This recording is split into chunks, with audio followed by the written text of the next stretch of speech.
Techno ইউনিভার্সে সবাইকে স্বাগতম। নিশ্চয়ই সবাই অনেক ভালো আছেন। আমরা প্রিন্সিপাল অফ ইকোনমিক্সের মডিউল ভিত্তিক ক্লাস শুরু করতে যাচ্ছি।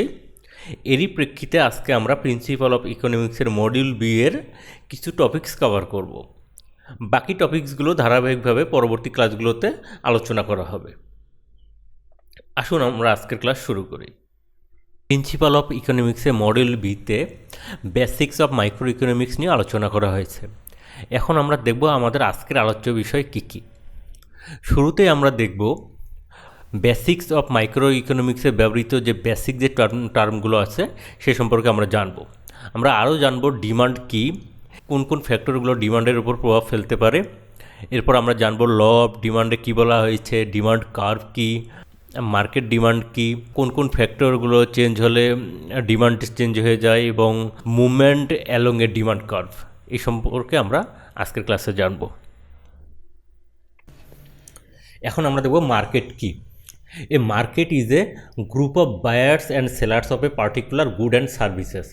অর্থাৎ কোনো একটা প্রোডাক্ট অর সার্ভিসের একাধিক বায়ার্স এবং সেলার্সের সমন্বয়কেই মার্কেট বলা হয়ে থাকে। ঠিক আছে, এখন বায়ার্স কারা?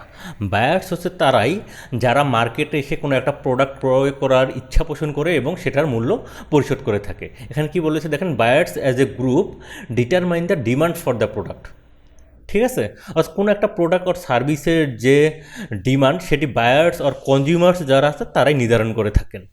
অন্যদিকে সেলার্স দেখেন, সেলার্স হচ্ছে তারাই যারা মার্কেটে কোনো একটা প্রোডাক্ট সেল করার ইচ্ছা পোষণ করে থাকেন। এখানে কী বলা হয়েছে দেখেন, sellers as a group determine the supply for the product. অর্থাৎ কোনো একটা প্রোডাক্ট আর সার্ভিস মার্কেটে কী পরিমাণ সাপ্লাই দিতে হবে সেটা সেলার্সরাই নির্ধারণ করে থাকেন। এখন আমরা জানবো সাবস্টিটিউট গুডস কী।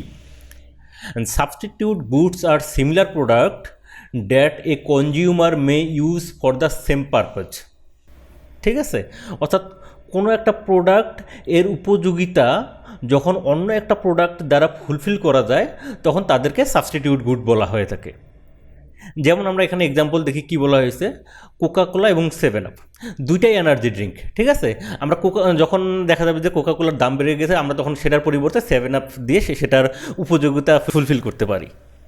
ঠিক আছে, এরকম আরও অনেক এক্সাম্পল আছে, যেমন আমরা অ্যাপেলের পরিবর্তে অ্যান্ড্রয়েড ফোন ইউজ করতেছি, আর কফির পরিবর্তে আমরা চা ইউজ করতেছি। এগুলো হচ্ছে সাবস্টিটিউট গুডস। ঠিক আছে, এখন আমরা জানবো কমপ্লিমেন্টারি গুডস কী। Complementary goods are products that are typically use together. ঠিক আছে, অর্থাৎ যে প্রোডাক্টগুলো একসাথে ইউজ করা হয়ে থাকে। They are goods that people tend to buy at the same time because they go well together or enhance each others use. অর্থাৎ যখন কোনো একটা প্রোডাক্ট ক্রয় করলে অন্য একটা প্রোডাক্ট ক্রয় করা আবশ্যক হয়ে পড়ে তখন তাদেরকে কমপ্লিমেন্টারি গুডস বলা হয়ে থাকে। এখানে এক্সাম্পলে কী বলা হয়েছে দেখেন, tennis racket and tennis ball. ঠিক আছে, অর্থাৎ যখন আমরা টেনিস খেলার জন্য টেনিস র্যাকেট কিনবো তখন আমাদের টেনিস বল ক্রয় করা আবশ্যক। তাহলে টেনিস র্যাকেট এবং টেনিস বল হচ্ছে কমপ্লিমেন্টারি গুডস। এরকম আরও আছে, যেমন আমরা যখন টিভি কিনি তখন টিভির সাথে রিমোট কেনাটা আমাদের আবশ্যক হয়ে পড়ে। ঠিক আছে, একইভাবে আমরা যখন কম্পিউটার কিনি সেটার সাথে আমাদের কিবোর্ড, তার মাউস, মনিটর এগুলো ক্রয় করা আবশ্যক হয়ে পড়ে। তাহলে এগুলো হচ্ছে কমপ্লিমেন্টারি গুডস যেগুলো একসাথে ইউজ করা হয়ে থাকে। তারপরে আছে কি দেখেন, quantity demanded. It is the amount of goods that buyers R willing and able to purchase at a particular price at a particular point of time. অর্থাৎ একটি নির্দিষ্ট সময়ে নির্দিষ্ট মূল্যে যে পরিমাণ গুডস একজন বায়ার্স ক্রয় করার জন্য ইচ্ছুক থাকেন এবং সেটার মূল্য পরিশোধ করার জন্য সমর্থ থাকেন, সেই পরিমাণ গুডসকেই কোয়ান্টিটি ডিমান্ডেড হিসেবে ধরে নেওয়া হয়। অন্যদিকে এখন আমরা দেখি কোয়ান্টিটি সাপ্লাইড কি। Quantity supplied is the quantity of goods that sellers are willing to sell at a particular price at a particular point of time. অর্থাৎ কোনো একটা নির্দিষ্ট সময়ে নির্দিষ্ট মূল্যে সেলার্স যে পরিমাণ গুডস বিক্রয় করতে ইচ্ছুক থাকেন সেটাকেই কোয়ান্টিটি সাপ্লাইড হিসেবে ধরা হয়। এখন আমরা জানার চেষ্টা করব ডিমান্ড কী। কী বলা আছে দেখেন, demand simply means a consumer desire to buy goods and services without any hesitation and pay the price for it. অর্থাৎ কোনো এক কনজিউমার যখন কোনো একটা প্রোডাক্ট ক্রয় করার সদিচ্ছা প্রকাশ করে এবং সেই প্রোডাক্টের মূল্য পরিশোধ করার মতো যখন তার সক্ষমতা থাকে তখন সেটাকে ডিমান্ড বলা হয়ে থাকে। এটাই এখানে বলা আছে, দেখেন there are two factors involve in economic demand. কোন দুইটা ফ্যাক্টর ইকোনমিক ডিমান্ডের সাথে জড়িত আমরা এখন দেখি। ফার্স্ট কী বলা হয়েছে, first it is based on the willingness of consumers to buy a commodity, অর্থাৎ কোনো একটা প্রোডাক্ট ক্রয় করার জন্য যে কনজিউমারের সদিচ্ছা থাকতে হবে। দেন দ্বিতীয়টা যেটা বলা আছে, দেখেন demand is also determined by the consumers ability to buy the product or services at a certain price. এবং শুধুমাত্র কোনো একটা প্রোডাক্ট ক্রয় করার ইচ্ছা থাকলেই হবে না, সেই প্রোডাক্টটা একটা নির্দিষ্ট প্রাইজে ক্রয় করার মতো তার সক্ষমতাও থাকতে হবে, তখনই সেটাকে ডিমান্ড হিসেবে বিবেচনা করা হয়ে থাকে। ঠিক আছে, এখন আমরা দেখব যে কোন কোন ফ্যাক্টরগুলো ডিমান্ডের উপর প্রভাব ফেলতে পারে। শুরুতে আছে কি, দেখেন cost of goods or services, অর্থাৎ কোনো একটা প্রোডাক্টের যে কস্ট এটার উপর ডিমান্ড নির্ভর করে। কিভাবে? যখন কোনো একটা প্রোডাক্টের কস্ট বেড়ে যায় তখন ডিমান্ড স্বাভাবিকভাবে কমে যায়, আবার যখন ওই প্রোডাক্টেরই কস্ট কমে যায় তখন সেটার আবার ডিমান্ড বেড়ে যায়। বোঝাই যাচ্ছে এখানে যে কস্টের উপর ডিমান্ড নির্ভর করে। তারপর কি বলা আছে, দেখেন ইনকাম অফ বায়ার্স, অর্থাৎ যখন বায়ার্সের ইনকাম বেড়ে যাবে তখন তার যে পছন্দের যে পণ্যগুলো আছে সেগুলোর উপর তার ডিমান্ড বেড়ে যাবে। ঠিক আছে, 3 নম্বর যেটা আছে, দেখেন cost of related goods or services. এখানে আমরা যে সাবস্টিটিউট গুডস এবং কমপ্লিমেন্টারি গুডসগুলোর কথা বিবেচনা করতে পারি। যখন আপনার সাবস্টিটিউট গুডস যেমন কোকের দাম যখন বেড়ে যাবে তখন এর সাবস্টিটিউট গুডস কি, 7 আপ, 7 আপের উপর কি ডিমান্ডটা বেড়ে যাবে। আবার যখন 7 আপের যখন আবার কস্ট বেড়ে যাবে তখন এর যে সাবস্টিটিউট গুড কোকের আবার কি ডিমান্ড বেড়ে যাবে। ঠিক আছে, তাহলে ডিমান্ডটা কি cost of related goods or সার্ভিসের উপর কি নির্ভর করে। ঠিক আছে, তারপরে দেখি কি টেস্ট অর প্রিফারেন্স। অ্যান্ড বায়ার্সের কোনো একটা নির্দিষ্ট প্রোডাক্টের উপর যদি তার টেস্ট বেড়ে যায় তখন স্বাভাবিকভাবে সেটারও কি ডিমান্ড বেড়ে যায়। আবার যদি একইভাবে যদি টেস্ট কমে যায় তখন কি ডিমান্ডটাও এখানে ফল করে থাকে। তারপরে দেখেন 5 নম্বরে যেটা আছে এক্সপেকটেশন। এখন বায়ার্স কোনোভাবে যদি এটা এক্সপেক্ট করে যে ইন ফিউচারে এই প্রোডাক্টটার দাম কমে যাবে তখন তারা কি করে, স্বাভাবিকভাবে সেই যে দ্রব্যটা সেটা ক্রয় করা বন্ধ করে দেয়। তার মানে কি ওই দ্রব্যটার ওই সময় ডিমান্ড কমে যায়। আবার যদি বায়ার্স এটা এক্সপেক্ট করে যে এই প্রোডাক্টের প্রাইস ইন ফিউচারে বাড়তে পারে তখন ওই যে দ্রব্যটা সেটা তারা তখন বেশি করে ক্রয় করতে থাকে, তার মানে ওই প্রোডাক্টটার ডিমান্ড তখন বেড়ে যায়। আমরা এখন জানবো ডিমান্ড কার্ভ কী এবং কিভাবে ডিমান্ড কার্ভ ড্র করা হয়ে থাকে। দেখেন পাশে একটা টেবিল দেওয়া আছে, টেবিলের প্রথম কলামে দেওয়া আছে কি প্রাইস অফ হ্যামবার্গার এবং দ্বিতীয় কলামে দেওয়া আছে কোয়ান্টিটি অফ হ্যামবার্গার ডিমান্ডেড। হ্যামবার্গারের প্রাইস এবং কোয়ান্টিটি ডিমান্ডেডের যে টেবিউলার ডাটা, এই ডাটারই ভিজুয়াল যে রিপ্রেজেন্টেশন এটাকেই বলা হয় ডিমান্ড কার্ভ। ঠিক আছে, এই দেখেন এই যে এখানে যে ফিগারটা ড্র করা হয়েছে এর যে ভার্টিক্যাল এক্সিসে কী দেওয়া আছে প্রাইস অফ হ্যামবার্গার। ঠিক আছে, এবং হরিজন্টাল এক্সিসে কী দেওয়া আছে কোয়ান্টিটি অফ হ্যামবার্গার্স। তার মানে এই যে টেবিউলার যে ডাটাগুলো আছে এগুলোকেই যখন গ্রাফের মাধ্যমে যখন ভিজুয়ালি যখন রিপ্রেজেন্ট করা হবে তখন সেটাকে ডিমান্ড কার্ভ বলা হয়ে থাকে। ঠিক আছে, দেখেন ডিমান্ড কার্ভটা কীভাবে ড্র করা হয়েছে। দেখেন শুরুতে এখানে প্রাইস কত দেওয়া আছে, যখন $0 অর্থাৎ ফ্রি তখন হ্যামবার্গারের ডিমান্ড থাকে কত, 12 কোয়ান্টিটি। ঠিক আছে, যখন এর যখন প্রাইস থাকে $0.50 তখন এর ডিমান্ড থাকে কত, 10।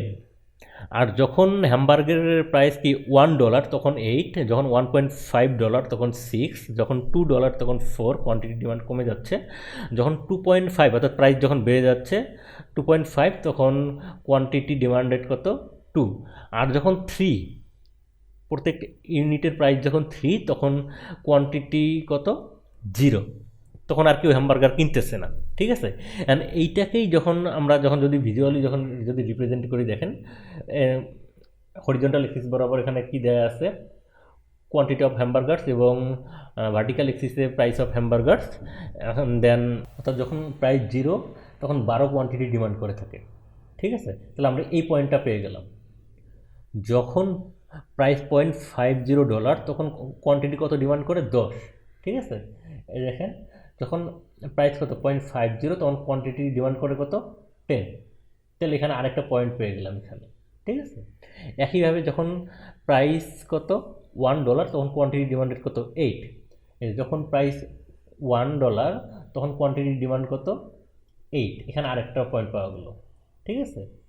একইভাবে আবার যখন প্রাইস কত দেখেন $1.50 তখন কোয়ান্টিটি ডিমান্ড কত 6, যখন 1.50 তখন কোয়ান্টিটি ডিমান্ড কত দেখেন 6, ঠিক আছে।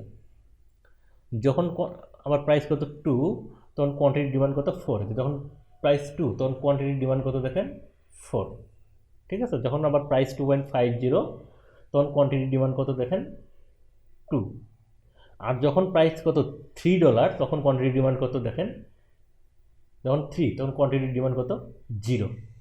তাহলে আমরা যে এখানে যে পয়েন্টগুলো পেলাম, যে এখানে একটা পেলাম, এখানে একটা পেলাম, এখানে একটা, অর্থাৎ প্রত্যেকটা প্রাইস এবং কোয়ান্টিটি ডিমান্ডের জন্য একটা করে আমরা পয়েন্ট যে পেলাম, এই পয়েন্টগুলো যোগ করে দিলে যে কার্ভটা যেটা পাওয়া যাচ্ছে সেটাকেই বলা হয় ডিমান্ড কার্ভ, ঠিক আছে। আমরা এখন দেখব মার্কেট ডিমান্ড কি। Market demand is the some of all the individual demands for a particular good or service, অর্থাৎ প্রত্যেকটা পার্টিকুলার গুড অর সার্ভিসের জন্য ইন্ডিভিজুয়াল যে ডিমান্ডগুলো আছে সেগুলো যোগ করেই মার্কেট ডিমান্ডটাকে নির্ণয় করা হয়ে থাকে, ঠিক আছে।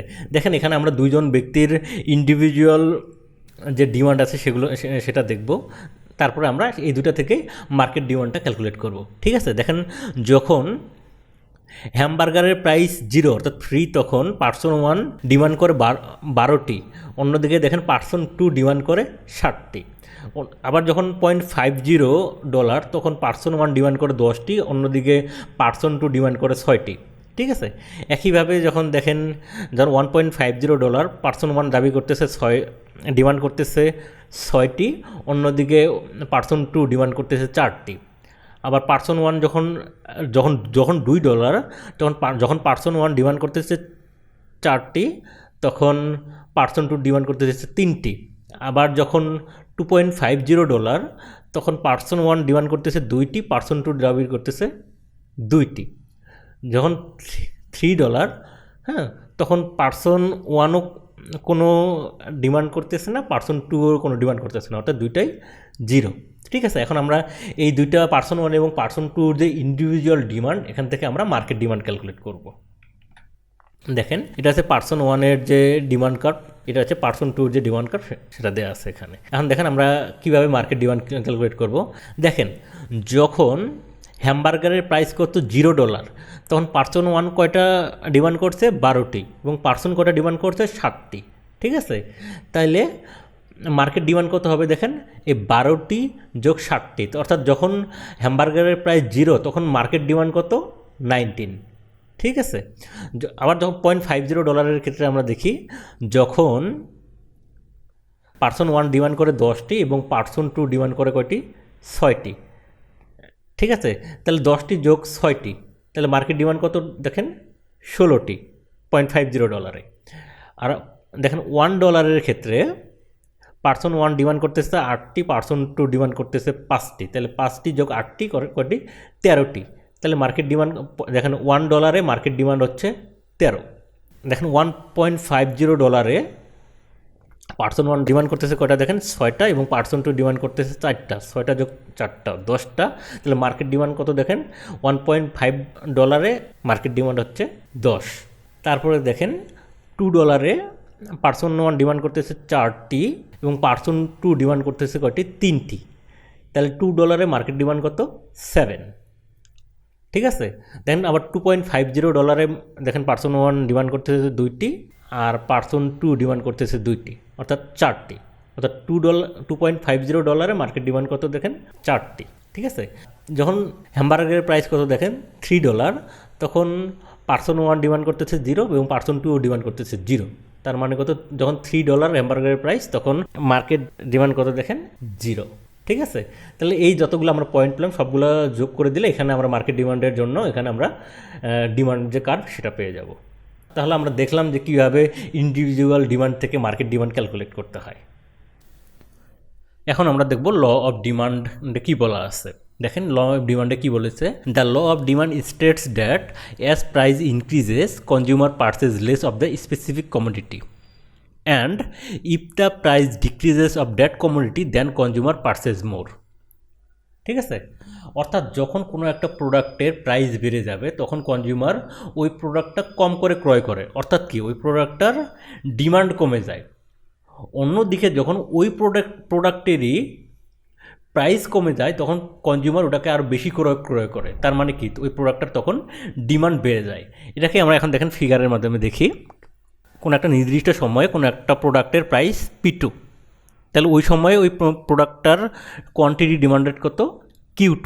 ঠিক আছে, এখন ওই প্রোডাক্টটার যদি প্রাইস বেড়ে P1 হয়ে যায় তখন কি হয় দেখেন, এর কোয়ান্টিটি ডিমান্ডটা কি কমে Q1 হয়ে যাচ্ছে। অর্থাৎ কি হচ্ছে, যখন প্রাইসটা বেড়ে যাচ্ছে কোয়ান্টিটি ডিমান্ডটা কি কমে যাচ্ছে। ঠিক আছে, আবার ধরি কোনো একটা প্রোডাক্টের প্রাইস আছে কত P1 এবং কোয়ান্টিটি কত Q1, কোয়ান্টিটি ডিমান্ডেড Q1। এখন ওই প্রোডাক্টের দাম কমে P2 হয়ে গেছে। ঠিক আছে, তাহলে যখন ওই প্রোডাক্টের প্রাইস কমে গেছে তখন তার কী হবে, স্বাভাবিকভাবে তখন তার ডিমান্ড বেড়ে যাবে। দেখেন তখন ওই প্রোডাক্টের কোয়ান্টিটি ডিমান্ড কত হয়ে গেছে দেখেন Q2। ঠিক আছে, তার মানে যখন কি কোনো একটা প্রোডাক্টের প্রাইস যখন বেড়ে যায় তখন তার কি ডিমান্ড কমে যাচ্ছে, আর যখন কি প্রাইস কমে যাচ্ছে তখন ওটার কি ডিমান্ড বেড়ে যাচ্ছে। তার মানে কি এখানে প্রাইস এবং কোয়ান্টিটি ডিমান্ড এই দুটো নেগেটিভলি রিলেটেড, অর্থাৎ আমরা যেটাকে ব্যস্তানুপাতিক বলি আর কি। একটা যদি বাড়ে আরেকটা কী হয় কমে যায়, আরেকটা যখন কি কমে যায় তখন আরেকটা কি অপরটা কি বেড়ে যায়। ঠিক আছে, আমরা এখন দেখব কী কী কারণে ডিমান্ড চেঞ্জ হয়ে যায় এবং ডিমান্ড চেঞ্জ হয়ে গেলে ডিমান্ড কার্ভের উপর কী কী পরিবর্তন লক্ষ্য করা যায়। ঠিক আছে, শুরুতে দেখেন কি আছে, shifts in the demand curve. যে ফ্যাক্টরগুলোর কারণে ডিমান্ড কার্ভ শিফট হতে পারে সেগুলো এখানে দেওয়া আছে। দেখেন কী বলা হয়েছে, income, price of related goods, test, expectation and number of buyers. তাহলে এই ফ্যাক্টরগুলো যদি চেঞ্জ হয়ে যায় তখন কি ডিমান্ড কার্ভ শিফট করবে। ঠিক আছে, কিন্তু যদি ওই প্রোডাক্টের প্রাইস যদি চেঞ্জ হয় তাহলে কিন্তু ডিমান্ড কার্ভ শিফট করবে না। শুধুমাত্র এই যে এখানে যে ফ্যাক্টরগুলো দেওয়া আছে এই ফ্যাক্টরগুলো চেঞ্জ হলেই ডিমান্ড কার্ভ শিফট হবে। ঠিক আছে, সাপোজ ধরেন বর্তমানে কোনো একটা প্রোডাক্টের ডিমান্ড কার্ভ আছে কত D1, এখন কোনো একটা ফ্যাক্টর চেঞ্জ হওয়ার কারণে ডিমান্ড বেড়ে গেল। যদি ডিমান্ড বেড়ে যায় তখন পরবর্তীতে ডিমান্ড কার্ভ শিফট হয়ে কী হয়ে যাবে D2। আবার যদি এমন হয় যে ওই প্রোডাক্টের কি প্রাইস সেম আছে কিন্তু কি ডিমান্ড কমে গেছে, যদি ডিমান্ড কমে যায় তখন কি হবে দেখেন, ডিমান্ড কার্ভ লেফট শিফট করবে। ঠিক আছে, ফর এক্সাম্পল আমরা সাপোজ ধরে নেই যে কোনো এক ব্যক্তির ইনকাম পূর্ববর্তীতে যখন ছিল তখন ডিমান্ড কার্ভ ছিল কি D1। ঠিক আছে, এখন ওই ব্যক্তির ইনকাম বেড়ে গেছে, যদি ইনকাম বেড়ে যায় তাহলে কি হবে, ওই কোনো একটা স্পেসিফিক প্রোডাক্টের ডিমান্ড বেড়ে যাবে। যদি ডিমান্ড বেড়ে যায় তখন কি দেখেন ডিমান্ড কার্ভ রাইট শিফট হয়ে থাকে। আবার যদি এরকম হয় যে ওই ব্যক্তির ইনকাম কমে গেছে, যদি ইনকাম কমে যায় তাহলে কি ডিমান্ডও কমে যাবে, যদি ডিমান্ড কমে যায় তাহলে ডিমান্ড কার্ভ লেফট শিফট হয়ে থাকবে। ঠিক আছে, আমরা এখন দেখব movement along the demand curve, অর্থাৎ প্রাইস চেঞ্জ হয়ে গেলে ডিমান্ড কীভাবে ডিমান্ড কার্ভের এক পয়েন্ট থেকে আরেক পয়েন্টে মুভ করে সেটা আমরা দেখব। ঠিক আছে, এখানে এমনও হতে পারে যে প্রাইস চেঞ্জ হওয়ার সাথে সাথে ডিমান্ড বেড়েও যেতে পারে অর্থাৎ এক্সপ্যানশনও হতে পারে, অথবা ডিমান্ড কমেও যেতে পারে অর্থাৎ কন্ট্রাকশনও হতে পারে। ঠিক আছে, আমরা যদি ফিগারে লক্ষ্য করে দেখবেন যখন প্রাইস 10 টাকা তখন কোয়ান্টিটি ডিমান্ডের কত 55, অর্থাৎ ডিমান্ড কার্ভের এ পয়েন্টে অবস্থান করতেছে। যখন প্রাইস বেড়ে যাচ্ছে অর্থাৎ 12 টাকা হয়ে গেল তখন কোয়ান্টিটি ডিমান্ডের কত 40। ঠিক আছে, অর্থাৎ এখানে ডিমান্ড কার্ভের বি যে পজিশন এখানে অবস্থান করতেছে, অর্থাৎ এ ডিমান্ড কার্ভেই আছে কিন্তু এ পজিশন থেকে বি পজিশনে মুভ করেছে। ঠিক আছে, আবার যদি আমরা লক্ষ্য করি দেখেন যে যদি 10 টাকা থেকে প্রাইস কমে 7 টাকা হয়ে যায় তখন দেখেন ডিমান্ড বেড়ে কত হয়ে যাচ্ছে দেখেন 75।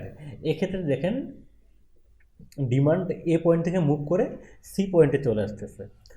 ঠিক আছে, অর্থাৎ আমরা এখান থেকে এটাই লক্ষ্য করলাম যে যদি কোনো প্রোডাক্টের প্রাইস চেঞ্জ হয়ে যায় তখন ডিমান্ড কার্ভের এক পজিশন থেকে আরেক পজিশনে মুভমেন্ট করে থাকে। ভিউয়ার্স, আজকে এই পর্যন্তই। আশা করি আপনারা আজকের আলোচ্য বিষয় বুঝতে পেরেছেন। পরবর্তী ক্লাসে আমরা মডিউল বি এর বাকি যে টপিকসগুলো সেগুলো নিয়ে আলোচনা করব। সে পর্যন্ত সবাই ভালো থাকবেন। আপনাদের যদি ক্লাসটি ভালো লেগে থাকে অবশ্যই লাইক করবেন, সাবস্ক্রাইব না করে থাকলে প্লিজ সাবস্ক্রাইব করবেন। Thank you.